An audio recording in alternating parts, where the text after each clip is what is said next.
안녕하세요. 배경 지식을 강의하는 언더북 스탠더 이재연입니다. 오늘은 유대계 독일인 작가인 프란츠 카프카의 대표 소설 변신에 대한 배경 지식을 알아보도록 하겠습니다. 저자 프란츠 카프카는 시대를 앞선 실존주의 문학의 선구자로 높이 평가받고 있습니다. 자, 그렇다면 실존문학, 실존주의란 무엇일까요? 실존주의, Existentialism. 20세기 전반에 합리주의와 실증주의에 반대를 하며 독일과 프랑스를 중심으로 일어난 철학 사상입니다. 여기서 합리주의는 쉽게 설명하면 우연적이고 비합리적인 것은 배척을 하고 이성적이고 논리적이고 필연적인, 즉 합리적인 것들을 중요시하는 사상입니다. 감각, 경험과 같은 것으로는 지식의 정당화가 불가능하며 지식의 정당화가 가능하려면 이성이라는 것에 기초해야 한다고 주장하는 사상이죠. 그리고 실증주의는 관찰을 통해서 원리나 법칙을 발견하는 것을 중요시하는 사상입니다. 과학적으로 또는 이론적으로 실증되지 않은 형이상학적인 사변은 배척을 하고 검증 가능한 지식만을 인정하는 태도이자 사상입니다. 쉽게 말해서 실증주의는 경험적인 사실을 통해서 인과관계를 실제로 증명하는 것만을 지식의 원천으로 인정하는 사상이죠. 자, 실존주의 문학의 선구자였던 프란츠 카프카. 여기서 실존주의는 앞서 말한 합리주의 그리고 실증주의 이 둘에 반대되는 사상입니다. 실존주의에서는 인간에게서 중요한 것은 실존이다. 이성이나 보편적인 본질이 아닌 개인의 실존이다 라고 말을 하고 있습니다. 즉 다시 말해 실존주의에 의하면 개개인의 실존은 그 무엇보다도 중요한 것입니다. 쉽게 말하면 이성이나 논리를 초월하여서 어리석음과 부조리에 가득 차 있는 인간은 개인의 생활에서 불안과 두려움 속에서 살아갑니다. 그래서 이를 극복하기 위해서 이 실존주의에서는 인간 각자의 결단에 의한 자유로운 선택적인 행동을 강조하고 있습니다. 삶의 의미를 찾을 수 없어 불안하고 초조합니다. 더 이상 도망칠 곳이 없습니다. 이런 인간의 한계 상황인 부조리한 상황을 극복하고자 하는 것이 바로 실존주의가 됩니다. 한마디로 현실 속에서 진정한 존재의 인간상을 확고하게 하자라고 주장하는 것이 바로 실존주의이죠. 실존주의의 대표적인 철학자로는 덴마크의 철학자 키에르 케고르, 독일의 철학자 니체, 프랑스의 철학자 사르트르가 있습니다. 이들은 인간의 본질적인 존재가 아닌 인간의 현실적인 존재를 이야기하고 있습니다. 변신이라는 단어를 한문 그대로 직역을 해보면 변할 변, 몸신, 몸을 변경한다는 뜻입니다. 변신의 사전적인 의미는 인간이 또 다른 인간 혹은 초자연적인 신, 동물, 식물, 광물로 형태가 바뀌는 것을 의미합니다. 그렇다면 변신을 의미하는 영어 단어는 어떤 것일까요? 아마도 우리는 변신하면 변신 로봇인 트랜스포머를 연관지어 생각할 수밖에 없을 것 같습니다. 선풍적인 인기를 끌며 화제의 흥행 영화 시리즈 트랜스포머, 다양한 변신을 하는 로봇입니다.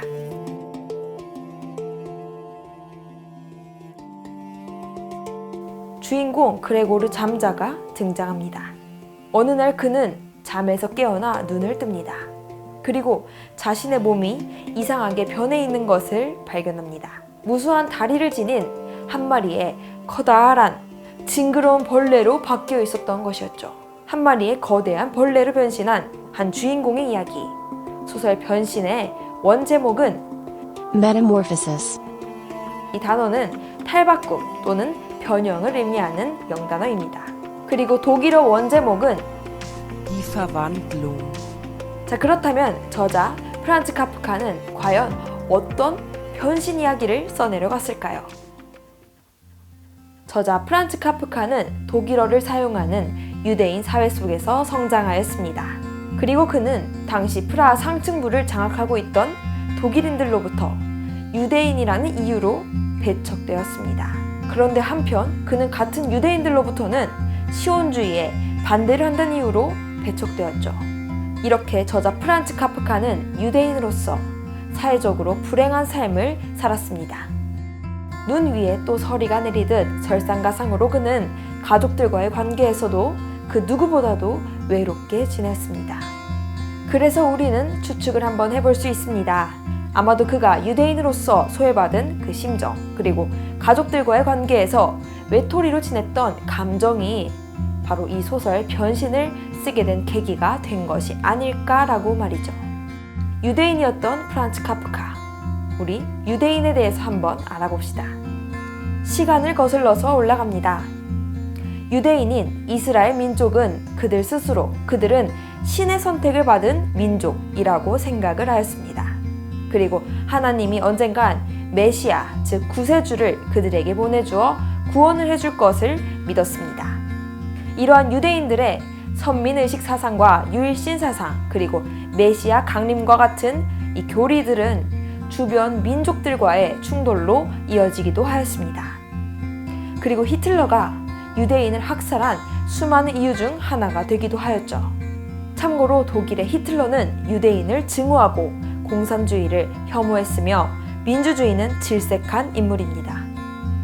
1939년 제2차 세계대전이 발발하자 히틀러는 유대인을 약 600만 명 학살하는 만행을 저질렀습니다. 현재 서울의 인구가 약 1000만 명이니 이 중 약 60%에 해당되는 사람들을 아주 무참하게 학살한 셈입니다. 이렇게 무자비했던 히틀러의 유대인 학살 사건은 스티븐 스필버그의 영화 쉰들러 리스트에서 다루고 있기도 합니다.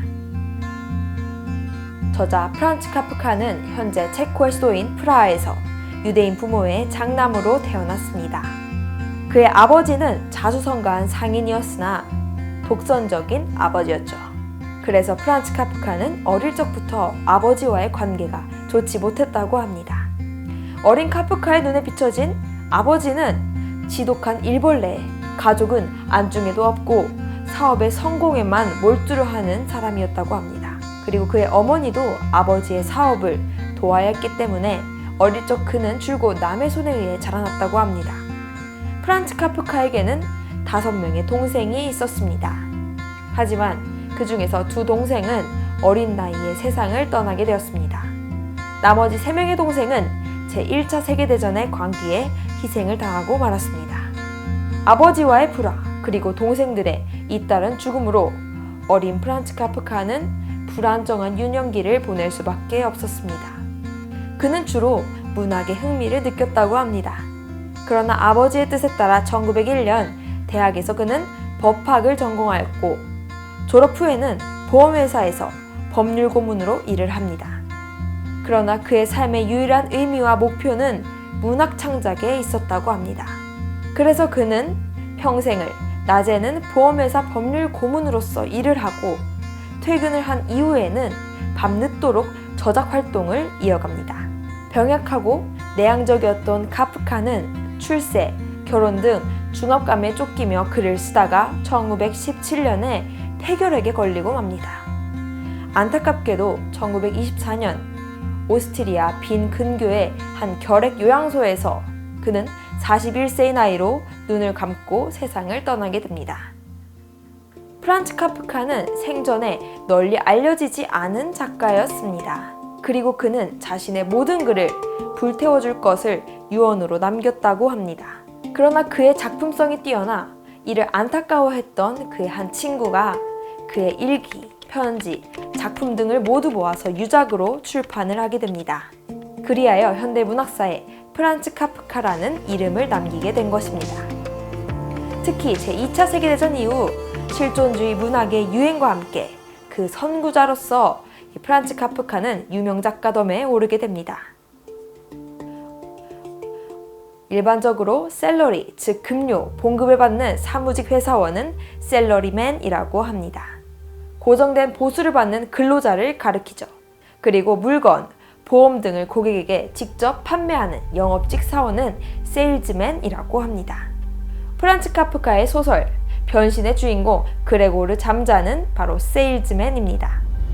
주인공 그레고르 잠자는 어느 날 아침에 눈을 뜨자 자신의 몸이 한 마리의 거대한 벌레로 바뀌어 있다는 사실을 확인합니다. 분명히 꿈은 아닙니다.